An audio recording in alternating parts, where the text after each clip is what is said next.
It's time to get your arrows popping.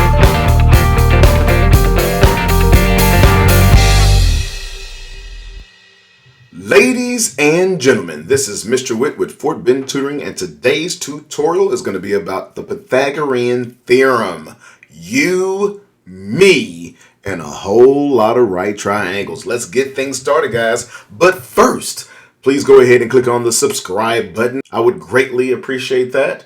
Also, make sure that you are clicking on the notification bell icon so that you can be notified when we are uploading new and fresh content just for you. So now that you have done that, let's go ahead and get to the next part of our presentation where we break down the format of this video. We have common problems that you'll need to use the Pythagorean theorem to solve. We also have problems with radicals, problems with variables. We've also included a word problem, and we will also be touching on Pythagorean triples in this Pythagorean theorem video from FBT and your boy Mr. Whitt. Well, let's dig on in with the Pythagorean theorem and what it is. Bottom line, guys, as you see there in the yellow box, the yellow box, it's a squared plus b squared equals c squared. This is the Pythagorean theorem, people, and the way you break down each right triangle will be as follows. Notice that in the bottom left corner of our right triangle here on display, you have the symbol that stands for a 90-degree angle. That square box that you see at the bottom of our right triangle, it means that you are guaranteed a 90-degree angle, and that is important. Why?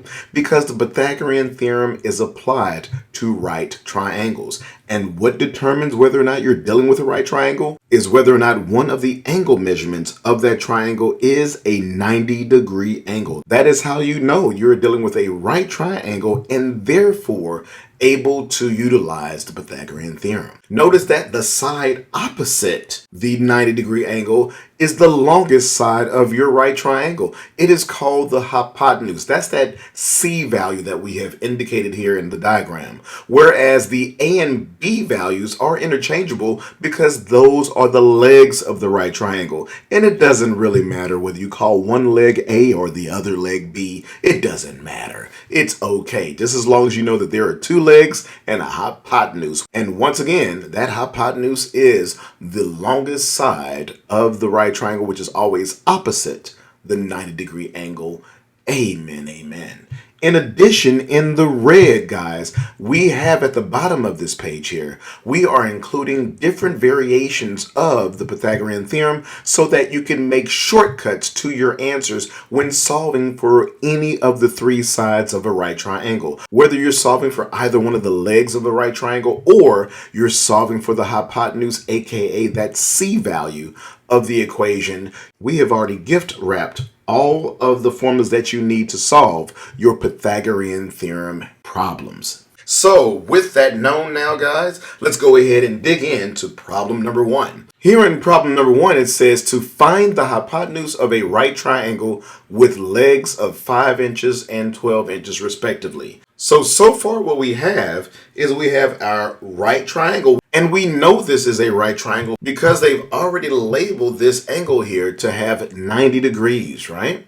And therefore that means that the side opposite this angle is going to be your hypotenuse. So that means that C is the hypotenuse in this right triangle. And that also means that the other side lengths are the legs. Once again, it does not matter if you're labeling the legs A or B, just as long as you have one of each respectively. So in this right triangle, I've labeled the side length that is 12 inches A, and I've also labeled the length that is 5 inches B. So now we have clearly labeled A, B, and C of our right triangle. And we'll use this in the Pythagorean theorem, which is A squared plus B squared equals C squared. Therefore, plugging in our values, you'll have 12 squared plus 5 squared must equal to C squared. So what we'll do now is we will simplify the left side of the equation, and 12 squared, which means 12 times 12, is 144, plus 5 squared, which means 5 times 5, which is 25, and this equals to the hypotenuse squared, aka that C squared value. And now we move on to adding 144 and 25 together. Combining those values, you'll have 169 equals to c squared, and now you'll need to find the square root of both sides. Now, one thing is guaranteed when taking the square root of both sides of our equation, and that is that our lengths of the right triangle must be positive values. So therefore, we will not need to necessarily apply the square root property and have a positive or negative version of our answer. You're always going to end up with a positive result when dealing with the Pythagorean theorem. So I'll be taking the square root of 169 as well as the square root of c squared to end up with our variable c being equal to 13 inches, ladies and gentlemen. So now what you'll want to do is you'll want to red box your answer because 13 inches is the result of our problem here for problem number 1. And that takes care of problem number 1. But before we move on, I want to show you how you could have used one of the formulas that I gave you on the previous page. You could have said that your value of c, aka the hypotenuse, equal to the square root of a squared plus b squared. Plugging in our values here, you would have had 12 squared plus 5 squared equals to the square root of 169, and you still would have ended up with your 13 inches. So that's why I was saying earlier that you may want to utilize those exact formulas, that instead of using your generic Pythagorean theorem, if you know for certain you're going to be solving for the hypotenuse or a leg, then you could use those variations of the Pythagorean theorem where you've already had the variable that you need isolated. All right, so there you have it. And once again, we will red box our answer again for problem number 1. Let's go ahead and move on. Moving on to problem number 2. We're given a right triangle, and we know that it's a right triangle because it has one 90-degree angle within it. And it's indicated with the symbolism for a 90-degree angle that I've circled here in yellow. Opposite that angle, people, we have the longest side of our right triangle, which has a length of 15. We're going to label that length C because C corresponds with the hypotenuse in our right triangle. That means that the value of 12, we can label that as A as the other leg, being as though B has already been labeled as the second leg of our right triangle here. Well, knowing that we have all 3 sides of our right triangle labeled, we can go ahead and say that our Pythagorean theorem is A squared plus b squared equals c squared, and therefore go ahead and plug in the values into the Pythagorean theorem. We know that our value of a is 12, so that will be 12 squared plus our unknown value b, that is squared, which equals to our hypotenuse, which is 15 squared. I know that 12 squared means 12 times 12, which is 144. We'll be bringing down the b squared, and this equals to 15 squared, which means 15 times 15, which is 225. All right. We want to isolate our variable here, so we'll be subtracting 144 to both sides of the equation. Yes, we will. And on the left side of our equation, the 144s will cancel out. And so we'll be bringing down b squared equals to 81. That's taking the difference of 225 and 144. Once we have this, we'll need to then take the square root of both sides of the equation in order to get our result.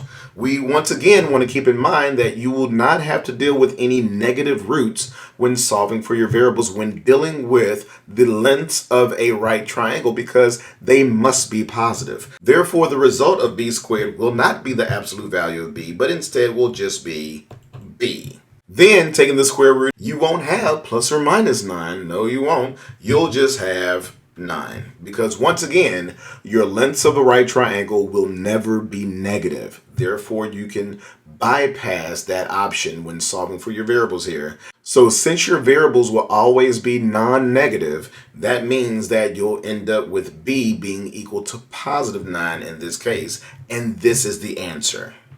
Red boxing it, just like that. Once again, you could have used our isolated formula to say that you have b being equal to the square root of c squared minus a squared.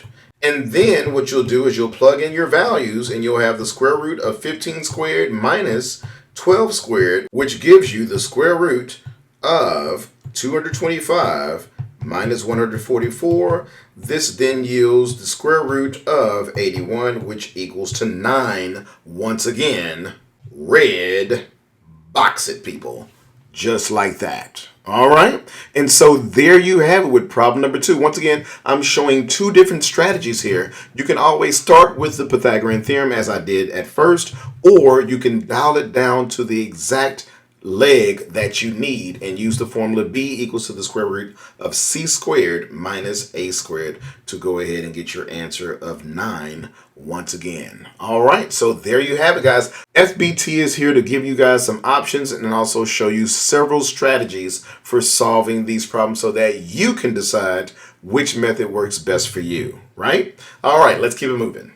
Here we have something called Pythagorean triples. Yeah, Pythagorean triples. A Pythagorean triple consists of 3 positive integers a, b, and c. That sounds familiar, right? Such that a squared plus b squared equals to c squared. In other words, the Pythagorean theorem. So what are these Pythagorean triples that I'm talking about? Well, I wanted to show you guys this because there are some common Pythagorean triples that you should be aware of. For instance, the side lengths 3, 4, and 5 will guarantee you a right triangle, therefore guarantee you that the Pythagorean theorem will work between them. In other words, the smaller 2 values of each triple will always be able to plug in as the legs to equal to the hypotenuse squared when using the Pythagorean theorem. In other words, 3 squared, which gives you 9, plus 4 squared, which gives you 16, does equal to 25, which is the same as 5 squared, yeah? So you see how that works? So I wanted to go ahead and bless you guys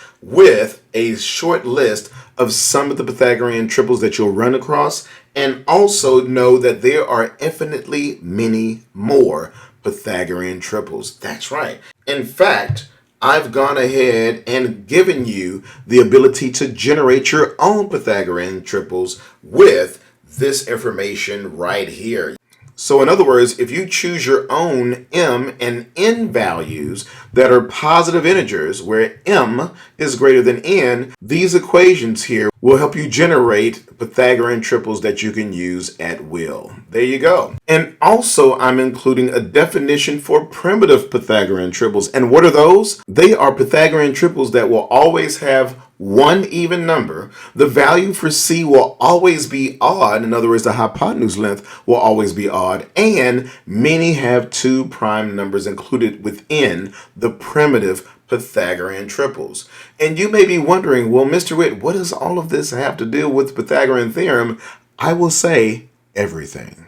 Everything. Because if you're familiar with your Pythagorean triples, then many of these problems, guys, will be very simple for you to solve if you recognize that a Pythagorean triple is at the root, no pun intended, of the problem, okay? So be aware of Pythagorean triples and, once again, utilize those to help you solve many of the Pythagorean theorem problems that you will come across. Here we have problem number 3. And in problem 3, they're asking us to find c, which we already know by now is the hypotenuse of the right triangle. And notice what we're given here are the legs of the right triangle. We can label the first leg here A, which is the value 6, whereas B will be the value 8, the second leg, and working together we can solve for C. But what I want to show you guys in this problem is that these values feel familiar to me. And what I mean by that is, what if I list these as a potential triple, a potential Pythagorean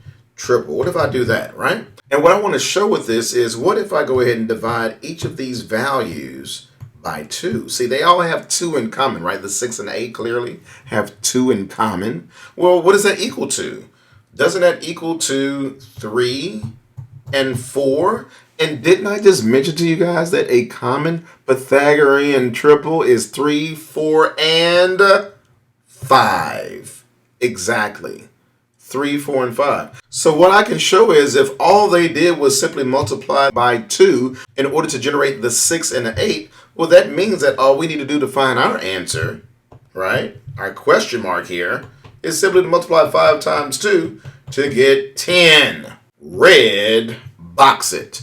And of course, you could have attacked this problem using the traditional methods that I've shown you thus far. But isn't it interesting that if you find a familiar pattern, a familiar Pythagorean triple within the problem, that can also help you solve the problem, okay? So because I looked at this problem and I saw that the 6 and 8, which could both be easily divided by 2, was giving me values of 3, 4. Therefore, the hypotenuse would have to be 5. And therefore, all I would need to do is multiply that 5 times 2 in order to get the result. Then I knew that 10 would need to be the answer that I was looking for. Yeah?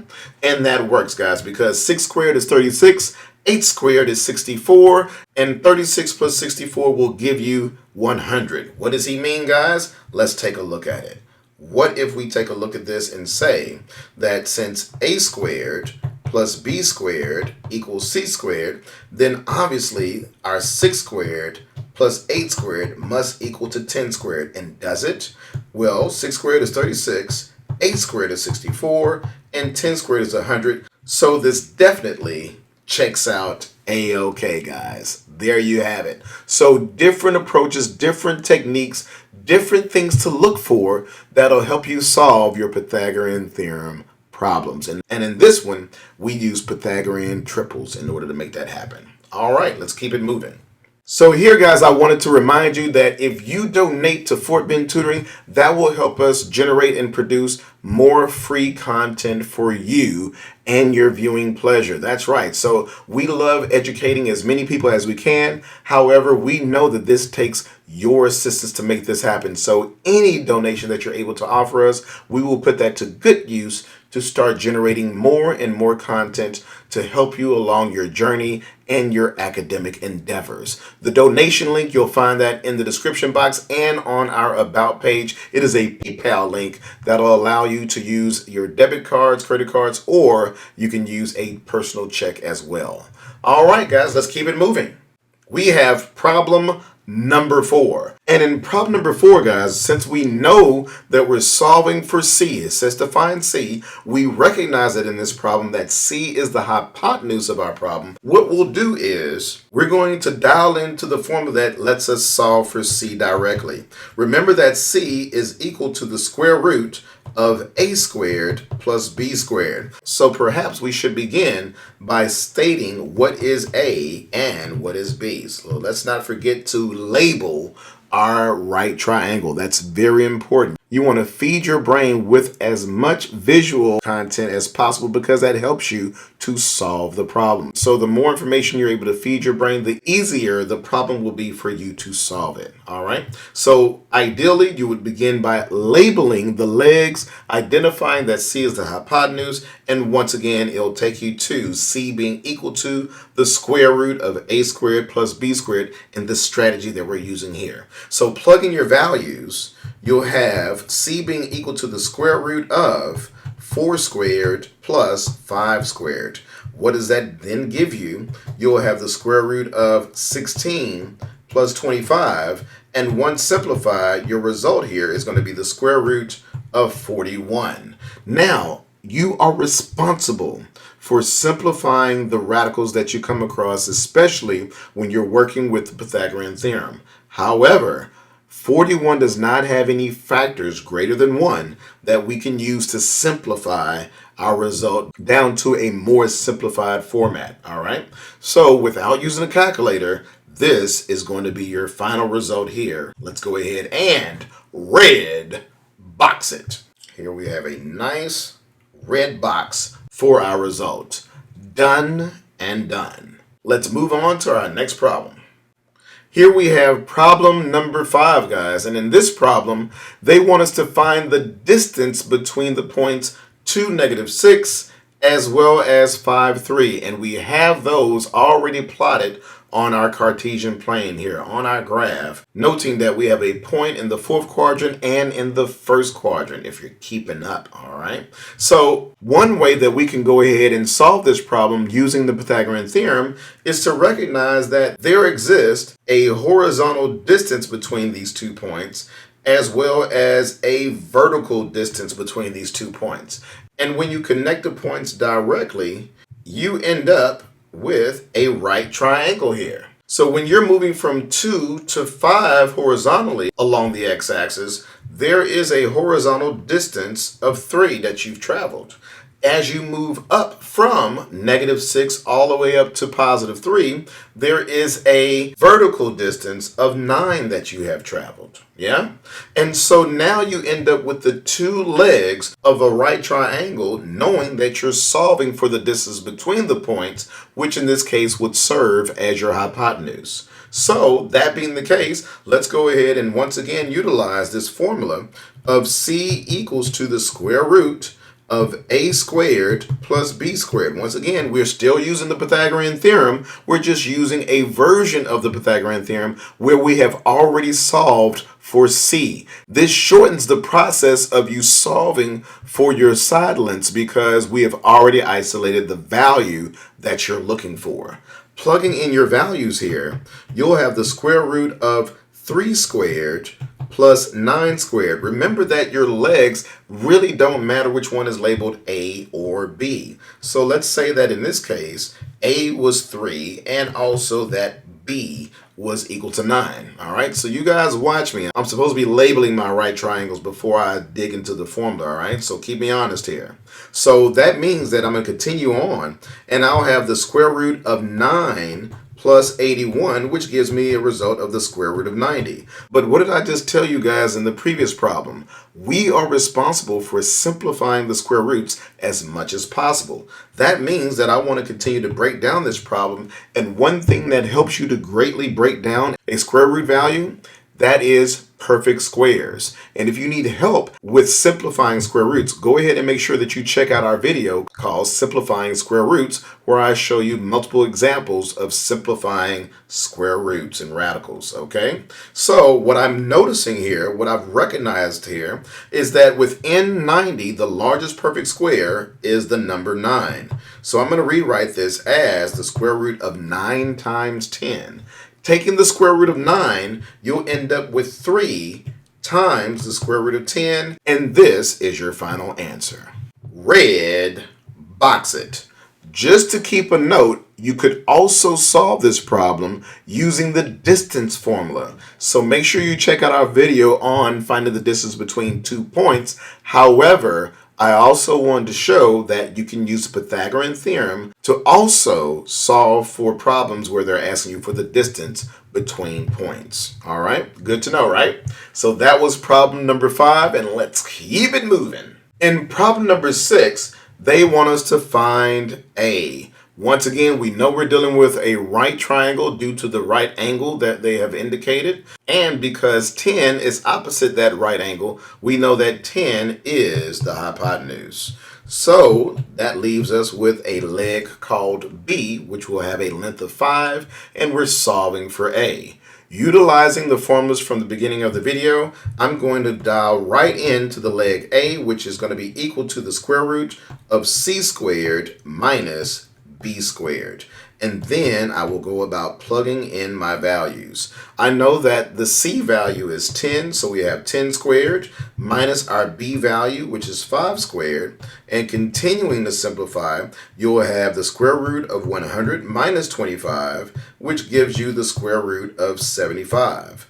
We are responsible for simplifying our radicals here. The largest perfect square that is also a factor of 75 is 25. That means I can rewrite this as the square root of 25 times 3, and then taking the square root of 25, you'll have a result that is 5 times the square root of 3, or 5 square root 3, and this is our answer for problem number 6. Red, box it.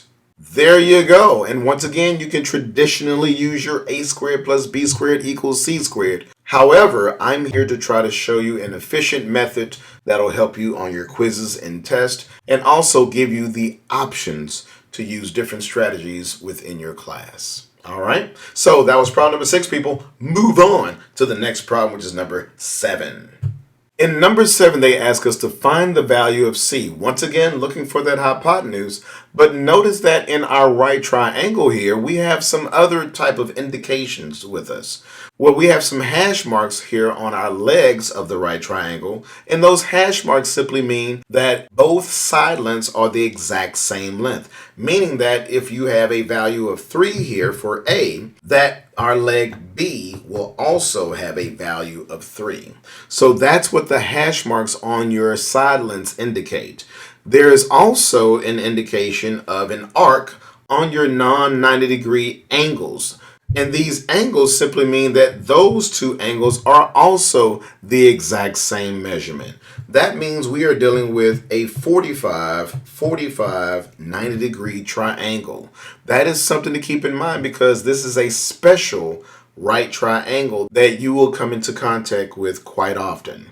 Let's stick, however, with the Pythagorean theorem, and because I'm solving for the hypotenuse, we'll say that we have c being equal to the square root of a squared plus b squared. Filling in our values here, you'll have the square root of 3 squared plus 3 squared, which gives you c equals to 9 plus 9. Given that, this gives you the square root of 18. So we're once again looking to simplify our result, and the largest perfect square that'll go evenly into 18 is 9. So you'll have the square root of 9 times 2, and then going a step further, the square root of 9 gives you 3 times the square root of 2 as your final answer. Remember, it's very important to simplify your radicals as much as possible. Red, box it. And here we have our answer for problem number 7. We were dealing with an isosceles triangle that was also a 45, 90 special right triangle. Once again, those hash marks on our side lengths indicated that those lengths were the exact same, which is how I knew that the legs A and B, they were both 3 in length, and from there we went ahead and we continued to solve and get the length of our hypotenuse, which was 3 times the square root of 2. All right, so there we have it. That was problem number 7, guys. In problem number 8, we're asked to find the value of c, and we are bombarded with more radicals. We have radicals for the lengths of the legs, guys. How does that make you feel, right? So in this problem here, we're once again given the legs of the problem. We know it's a right triangle because of the right angle indication in the bottom left there. We know that we're looking for the length of the hypotenuse, our c value. And in this one, I'm just going to go with our traditional a squared plus b squared equals to c squared, right? So plugging in our values after we label, remember guys, you got to keep me honest here as I'm forgetting to label, all right? We need to label our diagrams first, yeah? So plugging in our value of a, you'll have the square root of 14 squared plus the square root of 6 squared, which equals to c squared. And this is what we're solving for here, right? So what we'll do is we can actually cancel out the square root and square on each of these terms, as that square root symbol indicates that you're dealing with a root of 2. Squaring a square root basically cancel one another out, especially in this scenario where we'll be able to bring down 14 plus 6 equals to c squared, okay? Just like that. So adding 14 and 6 together, you'll get 20 equals to c squared, and then you'll need to take the square root of both sides. So let's do just that. Let's go ahead and put a little divider here.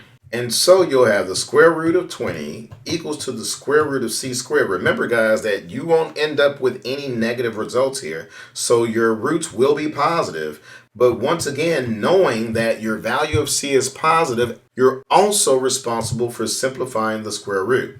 The largest perfect square that'll go evenly into 20 is 4. So I'm going to break that down into the square root of 4 times 5, which means that we can reduce this to 2 times the square root of 5, and this will be your final result. Red, box it. So here in problem number 8, the hypotenuse of the problem is equal to 2 times the square root of 5. Done and done for problem number 8. Moving on. So here, guys, I want to remind you that you can set up a paid online tutorial today with me, Mr. Whitt and Fort Bend Tutoring. We offer online tutorials, guys, to any English-speaking student worldwide. So feel free to chime in. Check us out at fortbendtutoring.com. The website address is at the bottom of your screen there. Go ahead and check out our website and feel free to set up a paid online tutorial with me, Mr. Whitt. All right, let's get back to the lesson. Here in problem number 9, it asks us to find the value of the hypotenuse. Notice that in this problem, we're not given any type of values for the lengths of our sides here. So that means that you could say that your legs, A equals to X, and that Y will equal to your B values as far as the Pythagorean theorem is concerned.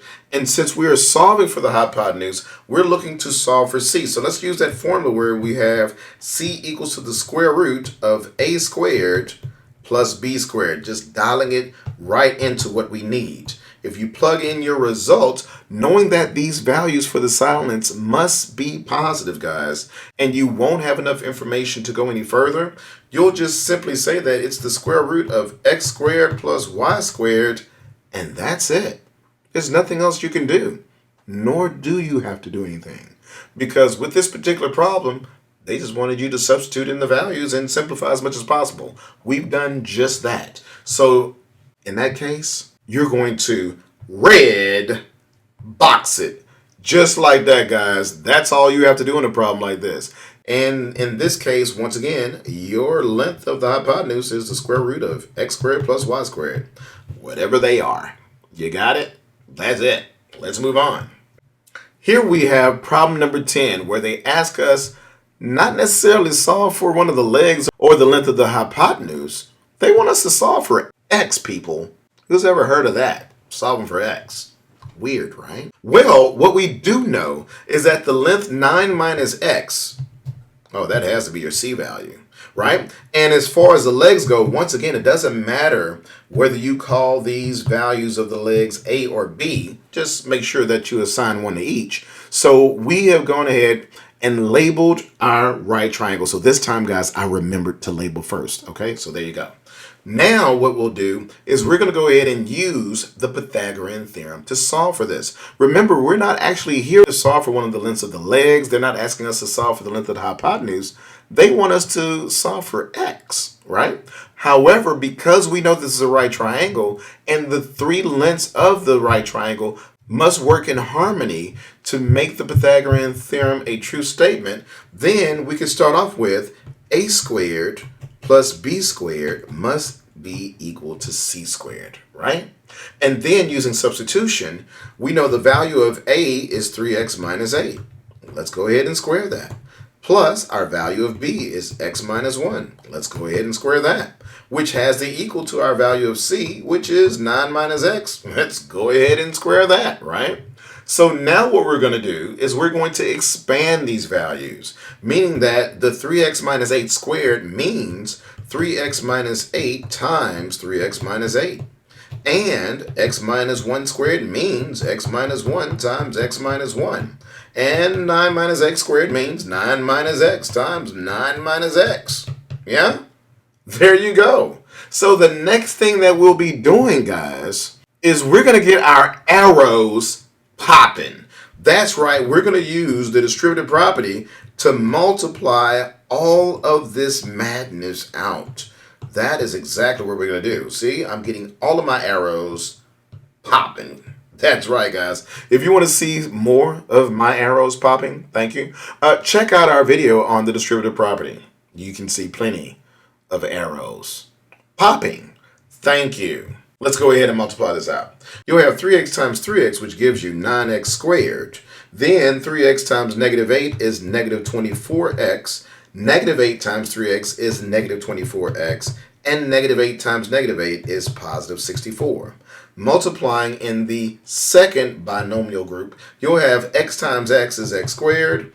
X times negative 1 is negative x. Negative 1 times x is negative x. and negative 1 times negative 1 is positive 1.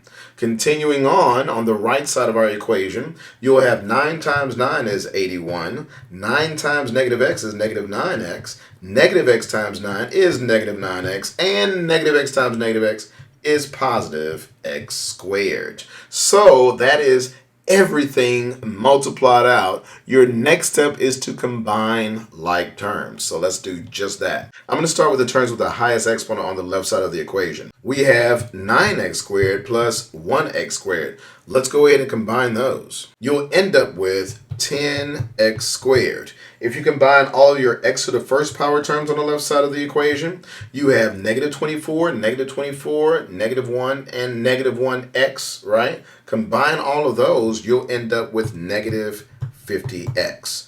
Then you'll have 64 plus 1, which gives you 65.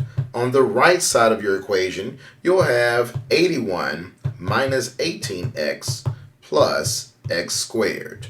So this is what we have thus far. The next thing that you'll want to do is you'll want to subtract x squared to both sides of the equation, like so.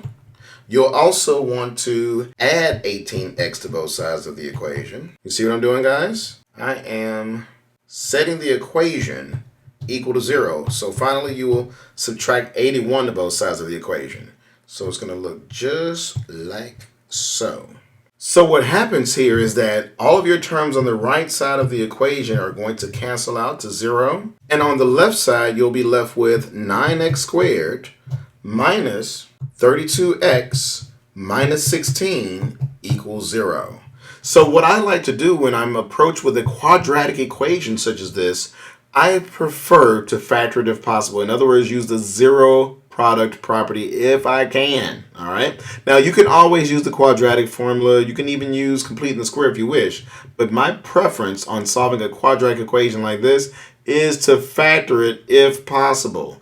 And so if I'm not familiar with the product of 9 and 16, then I could easily break this down into its factors of 3 times 3, knowing that 16 will break up into 2 times 2 times 2 times 2, right? Those are the prime factorizations of the a and c value, referring to the standard form of a quadratic equation. So what I'm going to do is, looking at my prime factors here, I'm trying to find factors that would truly indeed subtract to give me 32. And I think I found it, guys. If we group together the 9 and 4, right? See, 9 times 4 is 36, and 36, all right, and 4, if you were to subtract those, you'd get 32, wouldn't you? So we can use this to help me factor this quadratic equation. If you want to see me do more problems like this, guys, of factoring quadratic trinomials such as this, check out our Factoring Quadratic Trinomials Part 2 video, all right? Check that out. All right, so that means that I'm going to be utilizing these two factors, 36 and 4, to help me factor this. I'm going to have x minus 36 times x plus 4, knowing that I need to reduce both of these values by that leading coefficient of 9. Once again, this process that I'm showing you here is within our video, simplifying. I'll have x minus 4 times, any remaining denominators will go in front of the variable, 9x plus 4 equals 0. Now that we have our quadratic equation completely factored, okay, on the left side of our equation here, you can set each factor individually equal to 0 and solve for x. So you'll have x minus 4 equals 0. You'll have 9x plus 4 equals 0. And then you can solve each equation for x. Notice that in the first equation, we end up with positive 4 for our value. Whereas in the second equation, after subtracting 4 to both sides and then dividing both sides by 9, your value of x will be a negative 4/9. But remember, we can't have any side lengths that are negative. So we need to make sure that's not the case. So let's go ahead and check out our original setup here, right? So this is our original problem number 10, where we have our values for A, B, and C, right? Well, look at our value of B. Yeah, look at the value of B there. If x equals to negative 4/9, negative 4/9 minus 1, is that going to be a length that we could say is part of a right triangle? No, it would be a negative length, right? So that means that you end up with an extraneous solution. You cannot use this result because it doesn't make sense in the original problem. That means your result will be 4. That is the value that you're looking for. That is the value that will make all of this original equation make sense. Meaning that if we plug in 4 in for b here, 4 minus 1 just simply give you a value of 3 for your length of b here. If we plug in 4 here, 9 minus 4 gives you a length of 5. If we plug in 4 here, 3 times 4 minus 8 is going to give you 12 minus 8, which gives you a value of 4. And once again, we should be recognizing that these 3 values for our side lengths is a Pythagorean triple. The Pythagorean triple 3, 4, 5. So what should you be keeping in mind in this problem? You should be keeping in mind that they didn't ask you for the side lengths. They asked you for the value of x. And that's exactly what your focus should be on.